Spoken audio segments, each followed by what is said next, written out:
What's up, my Yu-Gi Bros? I'm your host, the one, the only, the RJB0. Welcome to Yu-Gi-Oh! In Business Casual. Now, this is a little bit later than I was planning on putting this up, but today I am going to be discussing the differences between the different builds of Magician Pendulum and why I like the version that I like. So the three different versions of the deck that are available focus around three different win conditions. There is first the Zark build, which focuses its effects on getting your Supreme Dragon King Zark on the board, blowing your opponent's board, and having a massive field of monsters to work with after that. There's also the second, equally popular version of the deck, I would say, possibly even a little more popular, which is a version of the deck that focuses around building and breaking boards, with big plays like Crystal Wing Synchro Dragon and Norito and things like that. Very, very big monsters that create supposedly unbreakable boards. And then there is my version. My version is the version that you're seeing on the screen right now. It's a work in progress. I'll be doing the deck profile for the best version I've come up with so far of this deck in a few days, which you'll notice focuses much more on the level 4 monsters and just using the best effects out of the level 4 monsters. As things like Iris Magician, your Violet Poison Magician, especially Toon Magician, which I consider to be the best card in the deck besides maybe Pendulum Graph of Space-Time, in order to control the board, change the attack powers available on the board, in order to change how the battle phase works, having massive amounts of removal, choosing whether or not to get the effects from your magicians versus protecting them with Time Space Magician in order to keep pendulum scales and board presence, or in order to get Pendulum Graph of Space-Time to get its extra effect. That's the more of the focus of the version that I run. And so there are these three different builds of the deck, and they have a set of differences. In fact, there are really three differences between them, which is the difference in the variety of levels, the difference in the variety of effects, and the difference in power ceilings between the three builds. And I'm going to be talking about all three of those today, with a little bit about why I run the version that I run at the end. So let's start with the differences in builds between the levels. Now, the version I run and the Zark build are fairly similar in one main way, which is that they focus a lot on the level 4 monsters. The level 4 magicians, like Iris Magician, Toon Magician, etc., etc., etc., which are the ones that I personally like for their effects, but which the Zark build uses for the fact that they count as Synchro Dragon, Xyz Dragons, Pendulum Dragons, etc., etc. Those cards which are necessary to be able to go into Zark.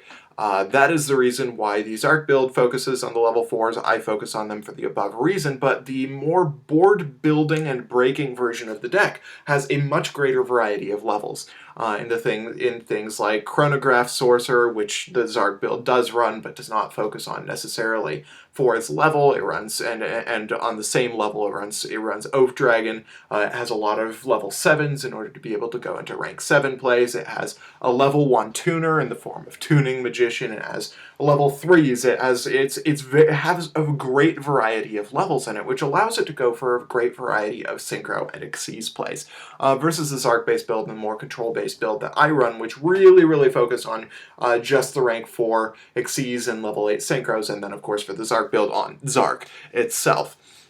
The next main difference is the difference in variety of effects. Now, the Zark build actually probably has the lowest variety in effects that it uses. It focuses very strongly on putting the materials that you need in order to make Zark into your hand and graveyard, and having your Star Time Magicians available on the field in order to be able to use their effects. So this is a very focused version of the deck.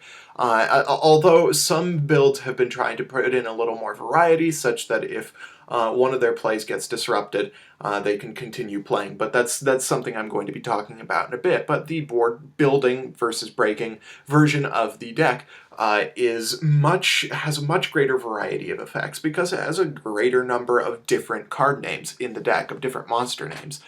Things like your Oath Dragon and Dragon Pit Magicians, which have different effects from the rest of your magicians in your deck.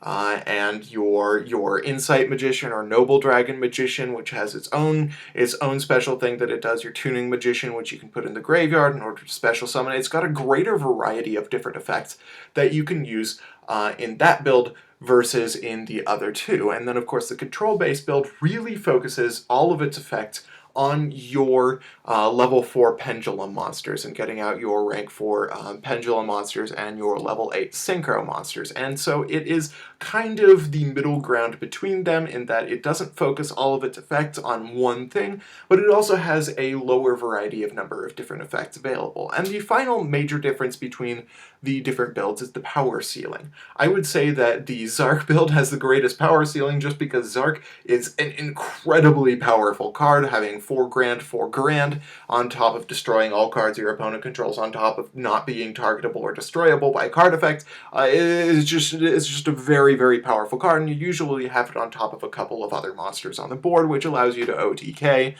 which allows you to get a massive board presence that you wouldn't otherwise. A similar thing is true of the builds with the greater variety, the other more popular build of the deck, which is that it has the ability to put down things like Crystal Wing, it has the ability to put down Naruto, it has the ability to make rank 7 plays, more consistently than the other builds does, and so you can put down seriously good boards, some really good boards, and be able to hold on to a fair amount of advantage. So it has a similarly high power ceiling to the Zark build versus the Control build, which has a fairly low power ceiling to it.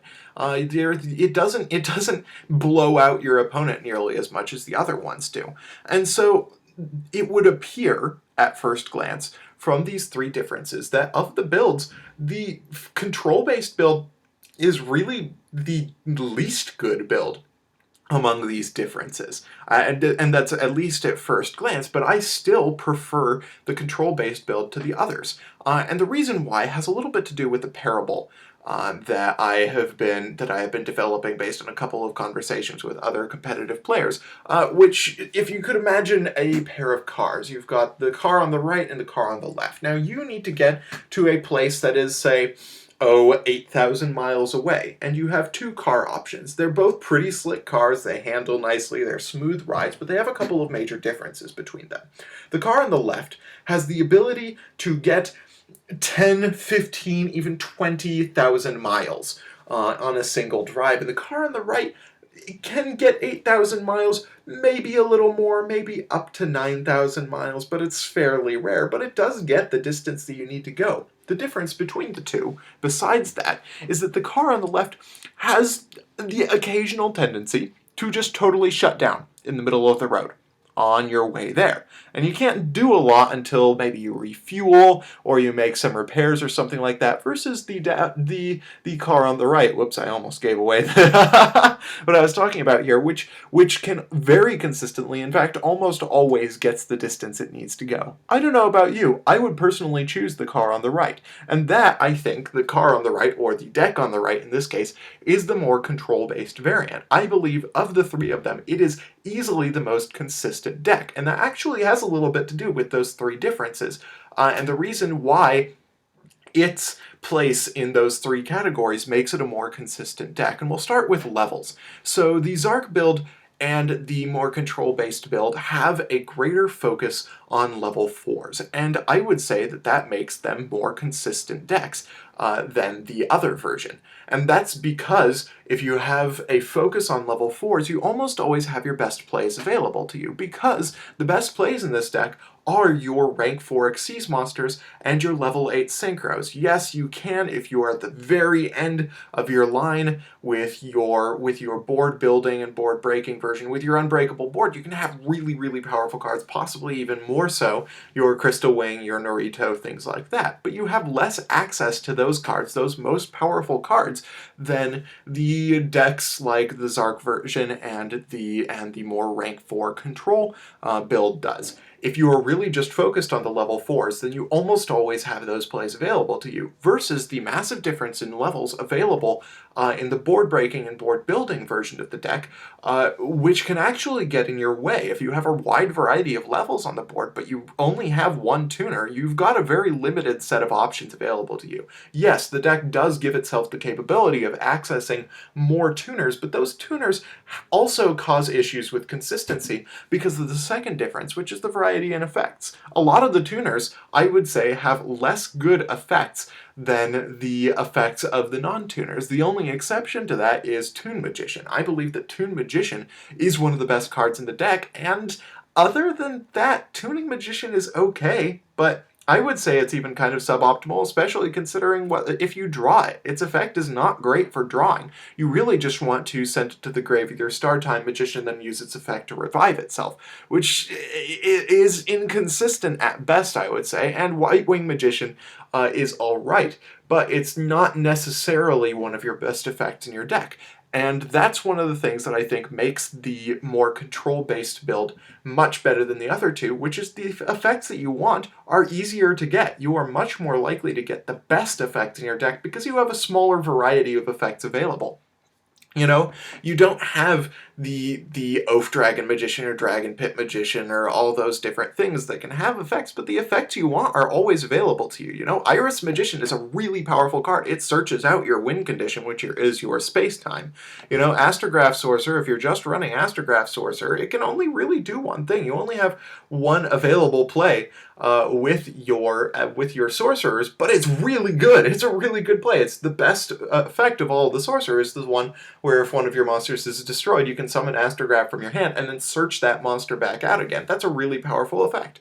And so when you're running the more control-based build, you're running a much simpler deck, but you have the most access to your best effects. You always have the monsters that you want the most available to you, which is not true of the other two builds. And that brings me finally to the power ceiling. Like the parable involving the cars says, these two other decks, the deck with a greater variety and the Zark build, they have a much higher power ceiling than the more control-based build. Which really can't do the big boars. It can't put down Crystal Wing. It can't, it doesn't make rank 7 plays very often. However, it does control the board, which is what it needs to do, very effectively. Its low power ceiling gets it where it needs to go, and does so fairly easily, and sometimes extremely devastatingly, but it almost always gets there, as opposed to the other two decks, which can do a lot more, but not necessarily as consistently. And so that's the major difference I've seen between different builds. I personally,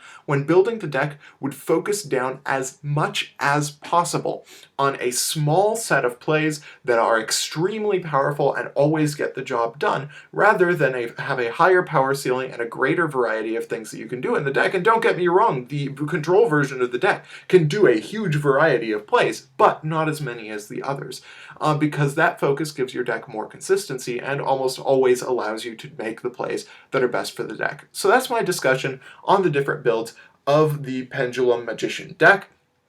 I once again think that the control-based build is the best, but I'd love to hear what you think, so talk to me about it in the comments section below, and I will be giving you my as final as possible work-in-progress deck profile for this deck in the near future. Meanwhile, thank you all for watching. I hope you liked this video. If you did, hit that thumbs up button. If you did, let me know why in the comment section below. Of course, subscribe for more decks, discussion, analysis, and general Yu-Gi-Oh! Shenanigans. Thank you all for watching. I'm your host, the one, the only, the RJB0, and I got a jet. See you guys.